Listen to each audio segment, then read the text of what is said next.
Well, hello. Welcome to Just a Thought, Sunshine Cathedral's Saturday chat between me, Durrell Watkins, the senior minister of Sunshine Cathedral, and the Reverend Cindy Lippert, who has done everything and seen everything and been everywhere and has met everybody.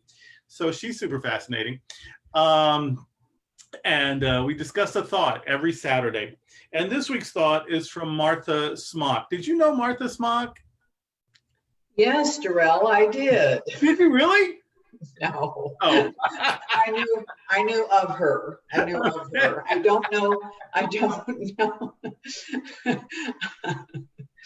Okay, you'll have to watch last week's broadcast to know why this is funny right now. Another reason to watch Just a Thought.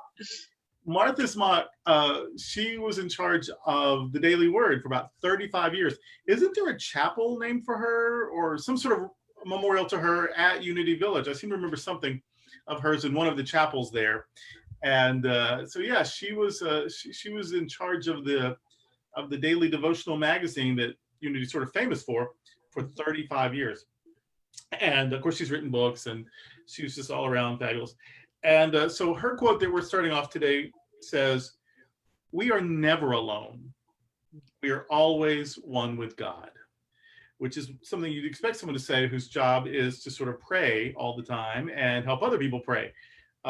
Because in our experience, in our theology, prayer begins with an awareness of our unity with the divine, with our place in divine life, that we think of ourselves as ideas in divine mind. And so this is, from her, this makes sense. We are never alone. We are always one with God. Well, Cindy Lippert, we say that all the time. There's but one mind, one law, one principle, one substance in the universe, and I am one with all there is. There's only one presence and one power in the universe and in my life. It is God, the good, omnipotent. We say those kinds of things all the time. And we get used to it. And it kind of makes sense to us. But if I'm new to this teaching, if I am new to this philosophy, it may just sound odd to me. It may sound strange. It may not make much sense that we are one with God. What does that even mean? How is that true? How can I be one with God? God is God and I am me. So how are they similar or the same or connected? What does it mean to be one with God? Well, it does sound strange. When I first came to the first New Thought Church, I believe it was a Unity church. And I remember walking away thinking, if I was ever inclined to go to church, it would be that church, but I'm not interested in church. It's strange language that New Thoughters speak. God is everywhere. God is with me all the time. How is that even possible when I grew up with a God that was punitive, an old man sitting on a cloud trying to decide if I was naughty or nice, ruling the world by whim, and a little mentally unbalanced? It's like, where is God in the midst of this pandemic? What is that about? Why are people dying? Why are people sick? Why is the world such a mess if there's a God? Is this just a big giant test? Is this some kind of sadistic God that we actually worship? So to say that God is with us all the time might not be a great visual. It might feel like I've got a stalker or somebody that means me harm. This God is very difficult to please. What are the rules? And it depends, if you use the Bible as your rule book, it depends on how it's interpreted, because scriptures were written in parables and metaphors. And yet in 21st century, we try to take it literally, which is ridiculous, in my humble opinion. So what does God is always with me mean? It has to mean, if God is omnipresence, then that must mean God is not in an anthropomorphic figure out there somewhere, taking names, kicking butt. God then has to be bigger than some kind of human form. Mm-hmm. And if that's the case, then God has to be in my skin and in my blood and in my bones and in my brain and in every part and cell and fiber of me. That's ensuring for me. Yeah. Yeah. I recently heard a criticism of our little branch of spirituality. And it was a website. It was something about cults. Right, I always right. I always love learning I'm in a cult because I don't get any of the benefits. Like, where are the orgies for this cult? You know what I mean? Yeah, yeah. Well, where are the rules? I want to know where the rules I are. can't even find Cults always have rules. where where where is the compound? Where is the shootout? I mean, there none of we have our cult has no excitement at all. It's sorry. It's a sorry cult. That's what it is. But no, the criticism was these people, they just believe that Jesus was a teacher, and they believe that God is part of them, and they only need to be saved from their negative thoughts and their fears. And some of them even believe in reincarnation. Like, okay, so all you were saying is that this group of people have opinions that are different than yours, or experiences different than yours, or they see things differently than you see things. I don't get how difference of opinion equals cult, but their criticisms were about the things that attract a lot of us to the teaching. That God is everywhere, fully present. That, that there's not a spot where God is not. That God is good. And so when we talk about God, we have to be talking about goodness. And if God is omnipresence, then we're talking about available goodness and goodness that must be part of us, and we must be part of it. And so that leads us into a trust of God and to a belief in at least our potential. And those are the things that attracted a lot of us anyway. That it was sort of the corrective to guilt. It was sort of the corrective to shame. It was sort of the corrective. There's enough to be afraid of in life without being afraid of things you can't prove or see. Why be afraid of your version of God? When maybe I live in a place where there's a lot of snakes. I need to be mindful of the snakes and not about what you think about God. So there's enough in life to be scared of without just making up more stuff to be scared of. And here's this teaching that says God is good and God is omnipresence. God is the very energy of life. God is the connective tissue that connects this global body. That God is the one mind, and we are ideas in it. God is the source of all love, and we are part of it. That God is the wisdom that inspires us, the light that guides us, the love that nurtures us, the power that strengthens us, the presence that calms us, the beauty that inspires us. Not a judge, not a king, not a queen, not an empress that we have to appeal to and wait for a response and cross our fingers and hope against hope that the response will not be angry and punitive, but a presence that we're part of. And we learn more about it as we experience it, as we explore it more deeply, as we allow it to show up in our lives in beautiful ways. That was the corrective. And so it still amazes me that is also the criticism of some people. These people are just too damn happy, and they are too damn hopeful, and it's just too hard to ruffle their feathers. So there must be something wrong with them. And I think that shows how toxic and abusive the other kinds of theology have been. That even the idea that it's just all good and graceful and wonderful and positive, that just that very thought is disturbing when your God is supposed to be mean. Well, one of the great selling points, as it were, with New Thought early on, I started with end-of-life patients and helped with hospital visits and that kind of thing when I was first in ministry school.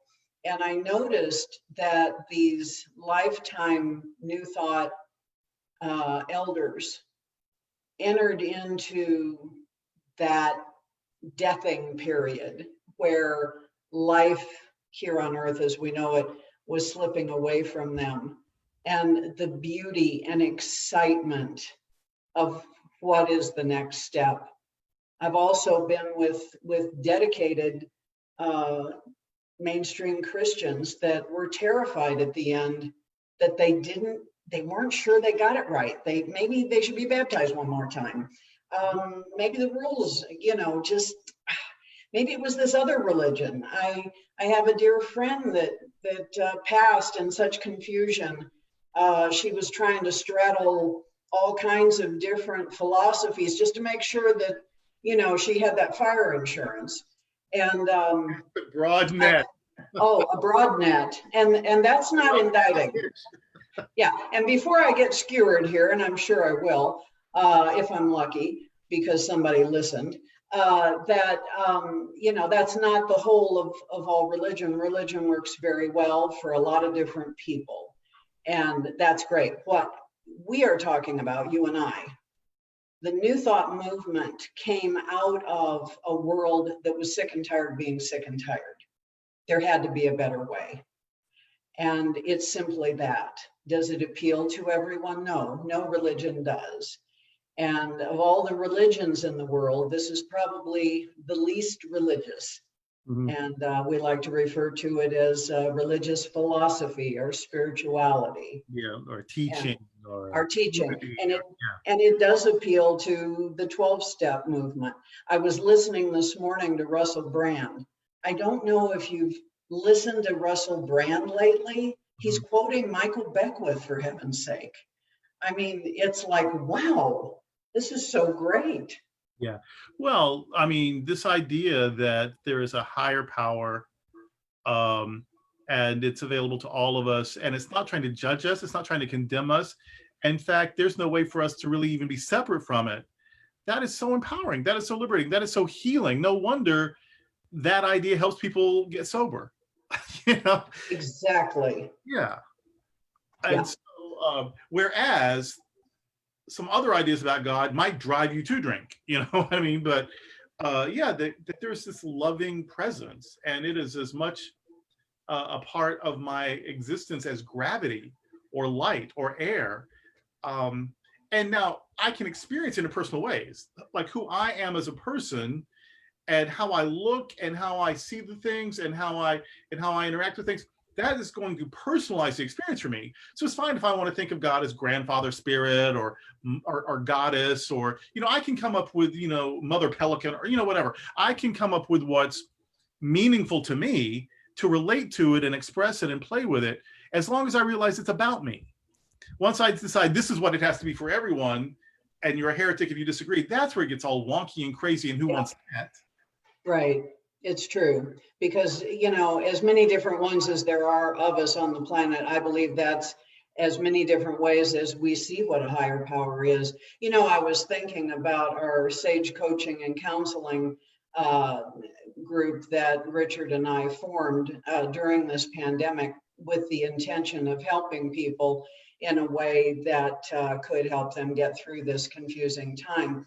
One of the things that is coming up a lot is financial fear. So many people out of work, and a lot of businesses that aren't going to make it as these shutdowns continue to come and go. And it remains to be seen how some will survive. But it's good to know that a lot of the people that we're counseling right now have those financial worries, and it's such a joy to help them understand metaphysically how they can get out of debt, and how they can immediately today begin to live a more opulent life.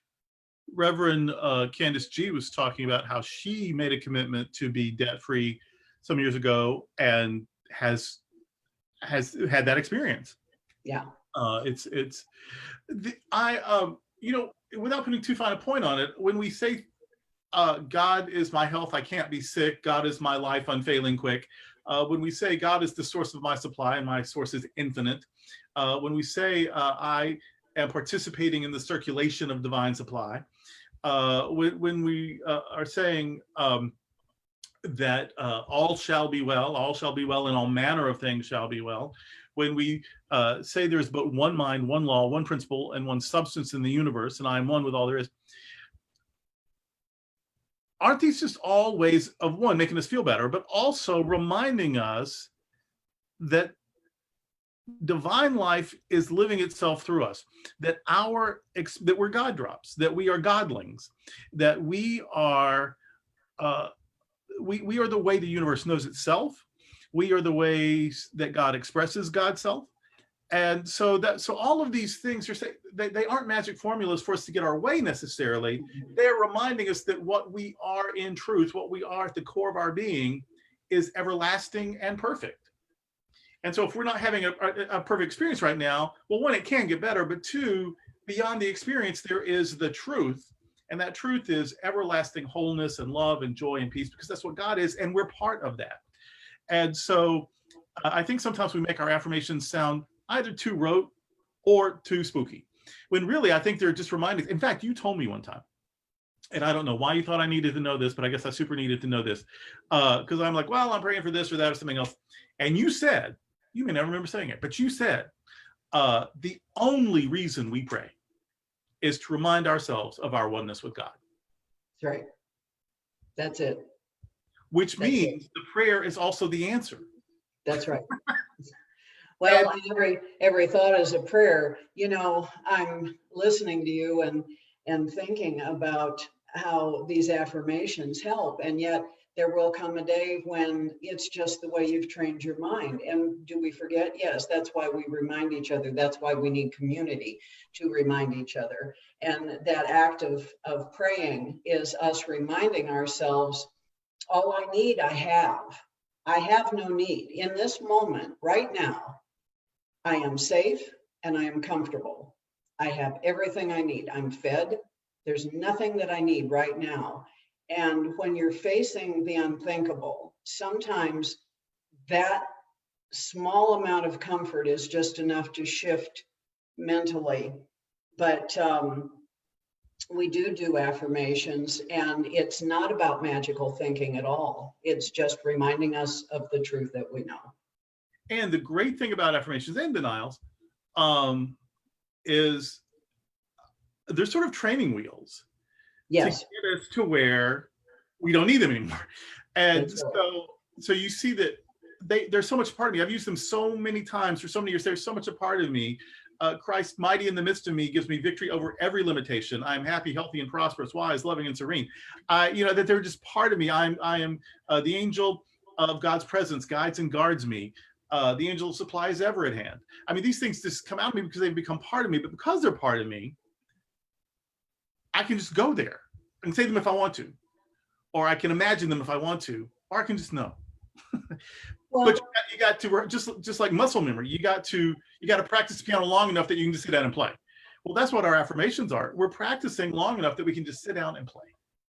I was counseling somebody the other day, and it was, people think they can just read self-help books and that makes them self-actualized. The truth is you do have to practice, and it takes a lot of practice. But it's not practicing when things are good. It's practicing when things are bad. How I learned about financial freedom was in one of the darkest days financially in our family history. That's when you learn. And to know that there's a spiritual law. Jesus, the way shower master teacher, said this: before you even ask, your prayer is answered. Well, what does that refer to? Well, let's start with our beating heart. We didn't ask for our heart to beat. Our lungs that breathe, the blood that flows, our body that knows to heal itself. All of those things. We already have that going for us, but we take all that for granted. We wake up every morning, we assume the sun is going to be someplace either visible or beyond the clouds. Yeah. There's a psalm that says, be still and know that I am God. And what I love about that as a mantra is that you can just keep shortening it. And every time you drop a word or two, you have a new message. Be still and know that I am God. Be still and know that I am. Be still and know. Be still. Be. And so, and so, like, the less of it you use, sort of the more profound it becomes. And it's all about just being and knowing that there's this divine life that we're part of. There's a short sort of treatment that is sort of in the New Thought Primer, and it's, God is, I am, and all is well. But we can work the same way, God is, I am, and all is well. God is, I am, God is. That's right. And, so that when I think our we get to the point where the prayer and the answer is the same. It is the realization that God is. Well, And that's it. It's the prayer and the answer. you mentioned denials a minute ago, and that's a very misunderstood discipline especially with the ancient teachers. That and it's just as powerful as affirmations. The God is, I am, that is not, this is, and so it is. It was explained to me when I had cancer that they are working on drugs that are seeking out the pathways that nourish the tumor. And how they're able to do that is they can't always see the tumor, but they can see the blood vessels that the tumor literally builds like a supply line to feed itself. It's directing all the nourishment from the human body to feed it. It's like a little shop of horrors. All it knows is feed me. That's all it knows, even at the expense of the host. So to cut off those supply lines, it starves out the tumor. Denials work the same way. When we are feeding with our worry, doubt, and fear, oh, what am I going to do if I can't afford the rent? Instead, we cut that thought off completely. That is not the truth. That has nothing to do with the opulent supply of the universe. That is mine just because I was born. I am entitled to everything every human person on the planet is entitled to. Just because I was born, I am entitled. It does not matter what culture, country, race, gender, anything that you can think of. It's that because we were born, we're entitled to all of it, period. We are heirs.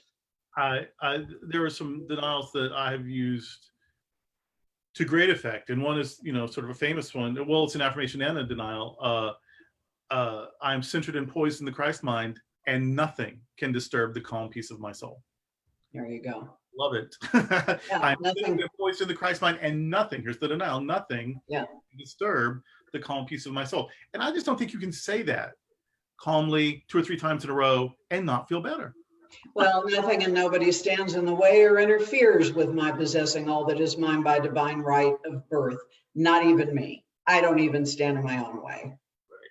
Right. My word is the law unto the thing where it is sent, and cannot return to me void. I mean, these denials they're good. They're good stuff. We should use them more. But the affirmations, the denials, they all are reminders, though, of our reality. And that's back to our friend Martha Smock. More your friend, because you knew her.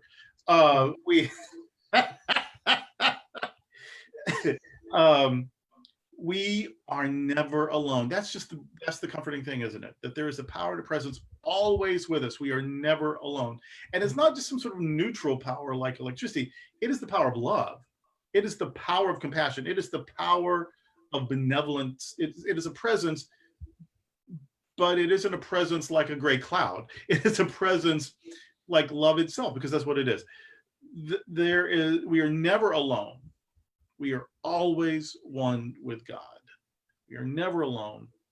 We are always one with God. That's got to be good news for someone in isolation today. That's got to be good news for someone waiting on their doctor's appointment or their test results. That's got to be good news for someone who just doesn't know what the business or the job is going to look like a month from now. That's got to be good news for someone who is just overwhelmed with worry or despair right now. I can't tell you when it's going to work out. I can't tell you how it's going to work out, but I can tell you this: you're not alone, that you are one with God. And that reminder can get us through almost anything. We are never alone. We are always one with God.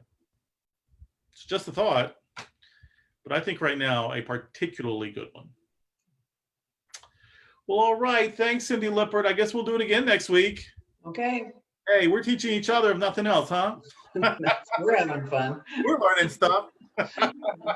Thank you as always, and God bless everyone. See you tomorrow at 10:30 for our live worship service at the Sunshine Cathedral.